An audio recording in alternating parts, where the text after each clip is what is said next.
Hello and welcome to Tracy Mommy Reads. I am back again with another video. Today, I'm going to be talking about a memoir that I read. And when I first saw this, I was just really surprised that there wasn't more talk about it. But then I realized it probably was for a certain demographic, because this is very Gen X coded. It's very Gen X coded, okay? For those of you who don't know, before I even get into the memoir, Arsenio Hall was a trailblazer, okay? He was one of the most popular late night talk show hosts in the early 90s, okay? And he was the only black talk show host that had that level of success, nighttime talk show host, with Oprah being the only daytime talk show host. And we're talking about people of color. I mean, two people. That's just wild to me, okay?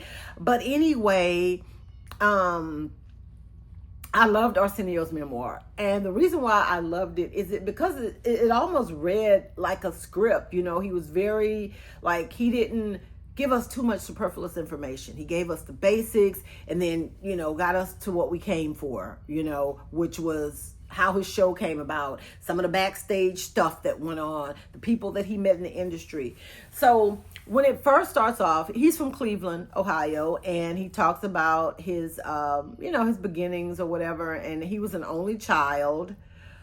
Thing that I thought was fascinating and I don't know how I mean that, but I was around during the, as the shows were brand new and airing, and a lot of the stories that happened on his show and seeing him in the theaters and coming to America, that was my era. I was around during that time. I was in my early 20s. And I never knew I knew he was from Cleveland because he was always talking about being from Cleveland. But I never knew that his father was so much older than his mother. His daddy was a pastor, first of all, and he was 65 when he married Arsenio's mom. She was 21. If that does not speak to the landscape of America with the older man, younger women thing, that has always been a thing, especially back then, because you had a lot of these men, they were marrying these young women for several reasons. Number one, to have their babies. And number two, to have somebody take care of them. I hear that there's a resurgence of something like that with the hospice wife. These old men who have lived their lives and not wanted to commit to anyone. They get up in age and, are having health issues. And now they want to try to offer a younger woman, their pension to come and have a baby for them before they die and to take care of them. Even if I was a young woman and I'm married and everything, but if I fit that demographic, hard pass. No, take care of your own old self. I think that I was shocked by that. I never knew that. I mean, it had nothing to do with me or my life, but I never knew that about him. But anyway, he was so much more than how he, got here, because we all have a story, maybe one day I'll tell you about mine in my memoir. But until then, let's go back to the book. So yeah, Arsenio was an only child, and he was, self-proclaimed weird kid. He was into magic, early on. And that's kind of how he got his start in entertainment, right? He worked at a magic store. He did magic tricks and performed locally, in the Cleveland area, the Ohio area where he lived.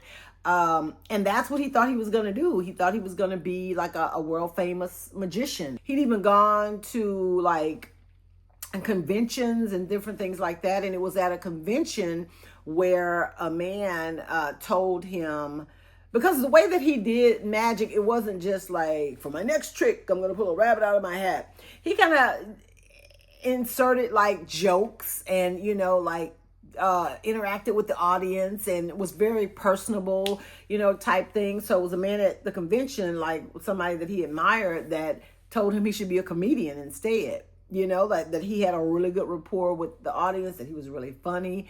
And Arsenio thought about it, and one of the things he said in his book, which was hilarious, he said that he thought about it because it seemed like it would be easier than being a magician, because he wouldn't have to pack around so much shit. Because, you know, being a magician, you got all your props, you got all your stuff, you got to, you know, take from place to place. And with being a comedian, you just had to show up. That's all he had to do with the microphone. The microphone would already be provided. So, yeah, and at that point, he was in his early 20s, I think, and that's what kind of flipped the switch for him. Transitioned from being a magician into being a comedian. And the thing I love about memoirs, I mean, I got it from the library, so I got the photo here, but I wish I would have done the review before I took the book back. I'll have to remember that next time. But with a lot of the memoirs, you know, the person is going to give you photos, and there were some really cool photos that he shared in his memoir, and cute pictures of him when he was like a young kid, and him with his magician stuff on. And the thing that I also love about memoirs, because I love to do a deep dive, so when he was mentioning people in his book, some of the people obviously I knew and I'd heard of, but there was a few people that I hadn't heard of. And, you know, not that I was trying to check to make sure Arsenio wasn't lying, but like I said, I just like to do deep dives. So I would Google the people that he was talking about, and then I would see pictures of them, because there was this one guy that ended up being his manager, who he was like, when he first met him, his father had passed at this point, and he was saying how much the man looked like his dad. So of course I had to Google, and the man looked like his dad. But yeah, I love doing that, just going these deep dives, seeing who else that person was connected to and who they were, you know, because I like, and I think I've mentioned this before, but in addition to reading and writing, I love like historical accounts. And which is odd, because I'm not a huge fan of historical fiction, but I love how stories are told via photographs and journal entries and people's recollections of the past, like, you know, by reading a memoir or watching a documentary and just kind of piecing together what time was like, you know, when they were younger and different things. I love that kind of stuff. I really, really do. So anyway, with Arsenio, so yeah, and his mother, which it was funny because her name was Annie Hall, and again, showing my age here, that was a movie, for those of you who don't know, a popular Woody Allen movie starring Diane Keaton, and he was like joking in the book that his mom was the first Annie Hall, right? But his mom, she was just like, no, a comedian? It was bad enough you want to be a magician. Boy, you know, that you need to find something real to do, because Arsenio had gone to college. He graduated from college. And fun fact, one of his good friends when he was in college was Steve Harvey. Steve didn't finish from there, but because he left at one point or got kicked out. I don't know, one of them. So he didn't graduate with Arsenio, but they were like, you know, good friends during like the first couple of years, or first year when they were in school or whatever. So that was something that I didn't know. And of course, I went to the Googles, and apparently Arsenio had been a guest on Steve Harvey's show before, like his talk show, you know, on TV.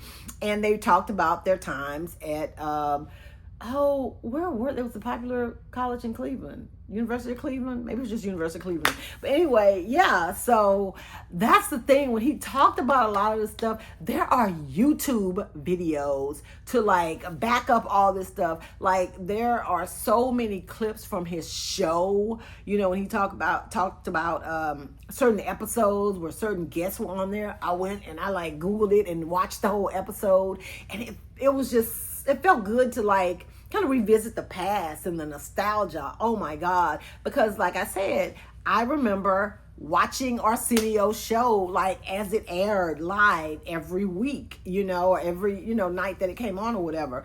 And just kind of remember, oh yeah, I remember that episode. But when you're watching something like especially if it's the first time you're seeing it, which that would have been the first time I saw it back in the 90s.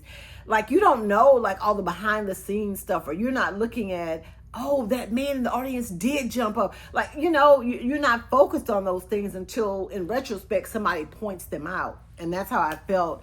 And that's what I felt was happening, with his book. So, yeah, so he finished college, and who else he was friends with? He was friends with Jay Leno. They met, like, early on in the, comedy circuit or whatever. And they're still friends also to this day. Google some of their, things or whatever, photos and stuff like that. And he actually stayed with Jay Leno for a little while when he first, Jay Leno took him around. I can't remember if he stayed with him or if he stayed with his manager before he got on his feet. But anyway, he talked about his early days, in the popular comedy clubs in LA, with where he met Keenan Ivory Wayans. And there's like this little skit with him and Keenan Ivory Wayans on YouTube when they were both very young. That's where he met Richard Pryor, and they had, like, developed a friendship or relationship. He talked about, obviously, meeting Eddie Murphy. Now, when he met Eddie Murphy, he had already been, he had already become popular. He had already been on Saturday Night Live. I think he had already had 2 movies out or whatever. But they became, like, fast friends or whatever. And Eddie said that his mom said that Arsenio looked like him, or Arsenio's mom said he looked like Eddie or something. But they became really good friends, and that's how he got cast in Coming to America, the first one. Well, he's in the second one too, but the original Coming to America, that Eddie Murphy had the idea for, and or whatever, he wanted Arsenio. I think Arsenio was actually, like, slotted to play another part, but he ended up getting the part that he did. But that was also at the same time that he was developing his show, because, okay, let's back up, okay? When Arsenio was a kid, he was a huge fan of Johnny Carson. Huge fan. He had even, like, in his childhood mind, like, I'm going to do what he's doing one day. But, again, he was a magician. He was a comedian. Like, that didn't really seem like the dream anymore, right? But he loved Johnny Carson. He had even done, like, a little talk show thing in his neighborhood, inviting the kids from the neighborhood, and they were filming it or whatever. But so, being a comedian, he ended up getting a job on a talk show. And he was kind of like the second man, like how Ed McMahon used to be for Johnny Carson. If you know, you know. Y'all don't have to Google it if y'all don't know who I'm talking about or what I'm talking about. But anyway, they would be kind of like the man on the couch with the guests, and they'd be laughing at the host jokes in case stuff fell flat or whatever. So Arsenio was on this show called Thick of the Night, which I also remember. And Alan Thicke, who was the dad on the TV show Growing Pains, he's also the real life father of Robin Thicke. He was the host, and Arsenio was like his second man, or his, comic relief or whatever on the show. It did not last, but it got the attention of people, when the time came, people remembered him from that show. And also, Joan Rivers is another person. She was the first woman who had she wasn't the first woman, because I think there were other people before her, but she had a talk show, because she had been like a guest host for Johnny Carson whenever, like just how like now Jimmy Kimmel takes the summer off and he'll have all these guest hosts. Well, Johnny Carson, whenever he wouldn't, be there, he would have guest hosts, and Joan Rivers was one of them. So she got her own show, right? Her show gets canceled, but they still had like slots to fill.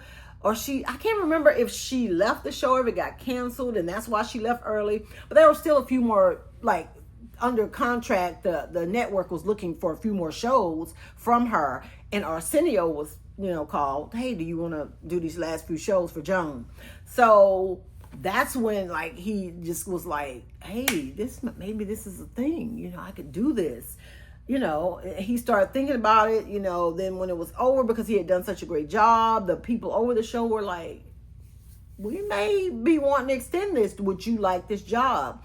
But he was doing Coming to America at that time, and he had to think about it and how it would look and how it would work, because he didn't want to do something so formulaic or what everybody else was doing.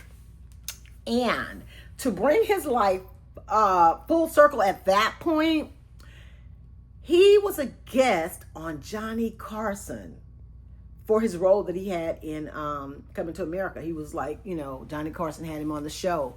And that had to be, just imagine, you pretty much you're idolizing somebody, or you watch their show all the time and they just seem so much larger than life and just in a whole nother realm, and you are a guest on their show, because of something that you're doing. So I hate that they because Johnny Carson used to be a magician as well. So he said during the break they talked about magic a little bit, but after it was over, I hate that Johnny Carson just kind of walked away, and that was the last time Arsenio ever saw him. I feel like it would have been great for him to maybe be able to have talked to him and gotten some insight or gotten some information. But sometimes, sometimes that could just be noise. Sometimes, like they say, you don't always want to meet your idols, because who knows, something that he could have said to Arsenio could have derailed his plans, because he, obviously went ahead with the show. But the thing that I thought was interesting was that the person, he got his dream team together of people to help him produce the show. And the producer of the show, she was like, I don't think we should do a desk.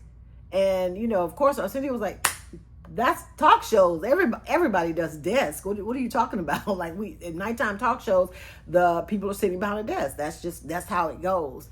And in my mind, I remember, obviously remember the show, but then I go back because I'm Googling it, and I was like, he never had a desk. Arsenio he had a couch and he was in a chair, but it was like where he could go over and touch his the guests that were on the couch.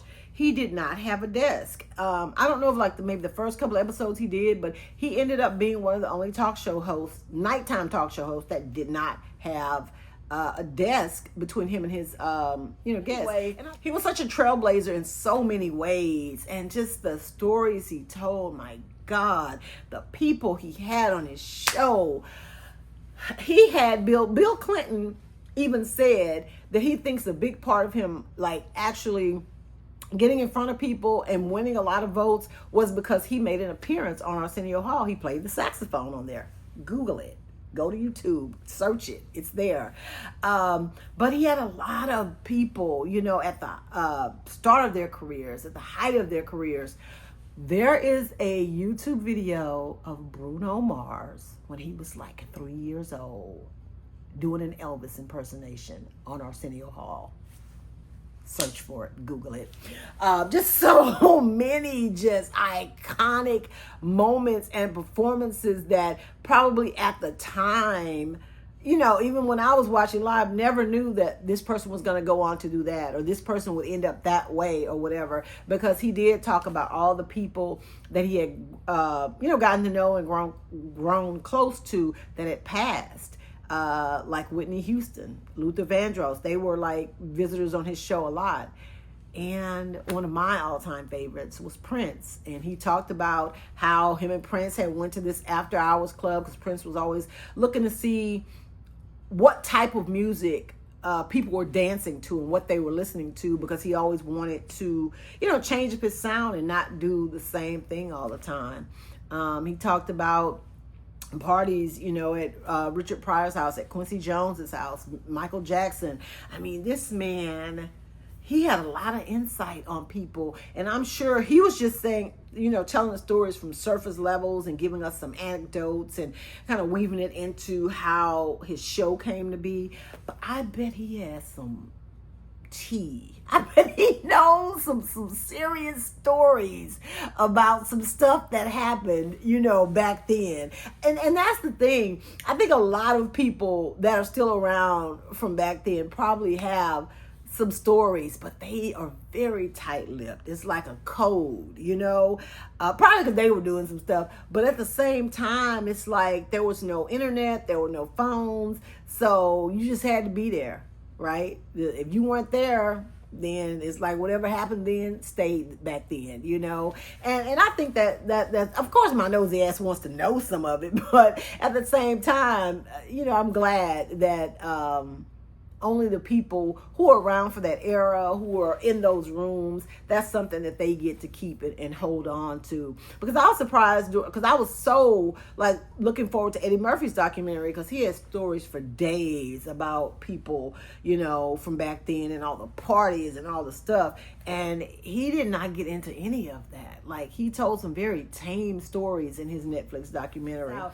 But the big part that I kind of got back then, but to hear him say it on page, a lot of people had a problem with Arsenio because they felt he was too black. And by that, I mean,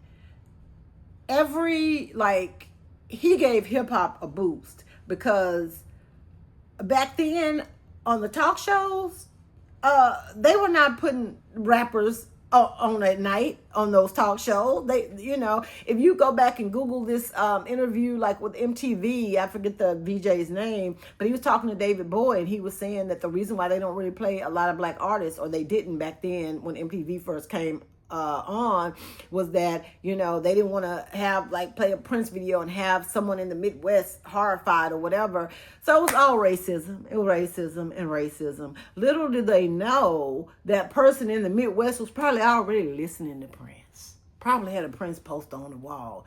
But anyway, he had every like rapper you could think of on his show back in the day. Up and coming people like Snoop Dogg, you know, he had Little Bow Wow on there, you know, Tupac was on his show, Wu-Tang Clan. He had everybody that, if you were a rapper, you had been on Arsenio's show, you know, back in the day. And because it was like a party. He had like some of the best musical guests. That's what I tuned in for the majority of the time. And his ratings were high, but people started to get a little uneasy, you know. And then it became political, because he one time had somebody on the show, and he got into it with the man in the audience, because the man was saying, you don't ever have any, you know, gay people on your show. The man was gay. And he was like, I've had a lot of gay people on my show, just because you don't know they're gay. And again, with that whole tight lip, it wasn't such a big announcement or production like things are now, where everybody has to know everything about everybody. And I know a big part of it too, they had to keep secrets because, you know, maybe it would affect their coins or how they were viewed in society. But yeah, then he had Louis Farrakhan on, and a lot of people, especially Jewish people, who admittedly, you know, they at the time, and even now, they had they controlled a lot of what went on in Hollywood and different things like that. And he pissed off a lot of people with that episode. And then, you know, the ratings, they start to drop just a little. And so, you know, I had always thought that Arsenio's show got canceled. Arsenio said he left on his own. He said, I don't care what the narrative was, but I wanted to go out on top. And so I could have gone another year, but, you know, I said, no, this is going to be it, because he could tell that we were, you know, moving to a different era and timeline, and just dealing with all the stuff. Because not only, and this happened to Whitney Houston as well, you know, while all the studio heads and all the background people and behind the scenes people were thinking he was getting too black, you had a lot of black people who thought he wasn't black enough, you know, because of maybe the company that he kept and the people that he was around, you know, seen with in magazines and stuff like that. People did the same thing to Whitney Houston, because she sang so many pop songs, and, you know, she may have been around these white people. So black people felt like it is always and forever, and probably will forever be, the black versus white and the whole thing, you know, like we want to claim people and keep them close to us. But people have to not only evolve, but you got to be able to move through certain rooms and do certain things to be successful at the levels that those people were successful. So it was a lot. So Arsenio said, it's been a good ride, but I'm getting off at the next stop. And I think he was in a couple of more movies. Like, I know he was in Harlem Nights with Eddie Murphy, but I think the show was still going on then. But yeah, Arsenio disappeared. When I tell you that this man, I had forgot Like, I was like, where is Arsenio? He tried to come back with his show. He didn't talk about that in the book. The book kind of ended with him talking about how he stepped away. He had a kid, you know, and just he was just living life. But he did try to come back maybe about 10 years ago or a little bit longer. But we were just in a whole different era, you know, at this point. Social media existed, so it just didn't hit the same way. So the show didn't last. But and now he's been back, you know, like promoting his book because it just came out earlier this year. But it was good to see him on some of the talk shows.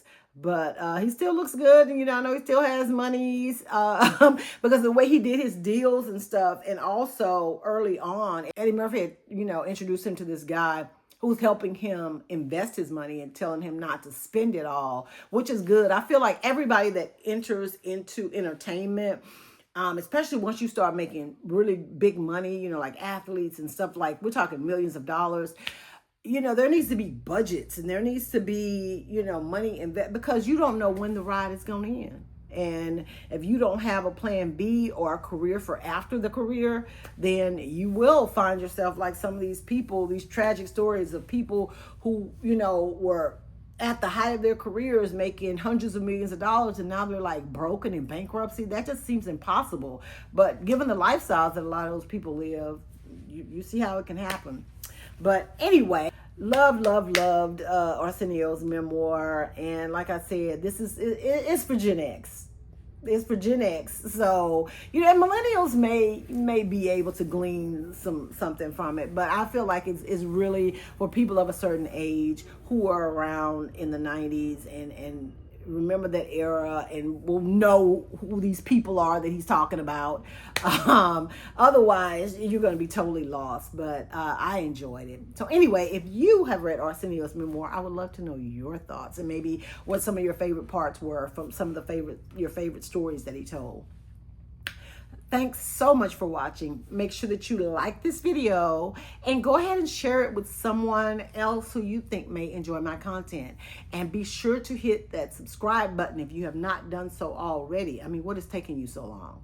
Thanks again, guys. Enjoy the rest of your weekend, and I will see you next week.